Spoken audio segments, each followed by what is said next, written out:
Hello guys, welcome back to my new blog. তো আজকে চলে এলাম। তো তোমরা দেখতেই পাচ্ছ যে চৈত্র মাস চলে এসে, তো চৈত্র মাসের পরে বৈশাখ মাস, নতুন বছর এসে। তো নতুন বছরে ঘর বাড়ি হয়তো নতুন নয়, কিন্তু সব কিছু ধুয়ে মুছে গুছিয়ে কিন্তু রাখতে হয়, তাই না? তো দেখো, এদিকে আমার ধোয়া কাচা তো প্রায় মোটামুটি হয়ে এসে, আর কিছু বাকি আছে। আর এদিকে দেখো আজকে কি করছি বলো তো, আজকে শুরু করে দিলাম মানে ঘর ঝাড়া মোছা আর কি এসব। আজকে তো মিনি ব্লগ এটাই।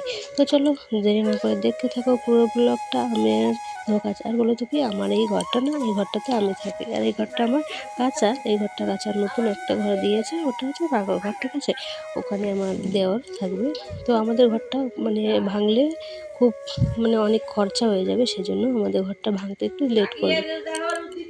এমনিতেও কিন্তু ঘর বাড়ি গুছিয়ে রাখলে কিন্তু ভালোই দেখা যায়। আর বলো তো কি, মাকড়সাগুলো না মানে আজকে তুমি ঝাড়বে, কালকেই কিন্তু মাকড়সা আবারও বাসা বেঁধে যাবে, তাই না? তো আর কত ঝাড়বো, কত মুছবো বলো? একা কাজ করা কতটা যে কেমন লাগে, মানে কাজ করতে করতে আর ভালোই লাগে না। তো চলো, দেরি না করে চলো দেখতে থাকো পুরো ব্লগটা।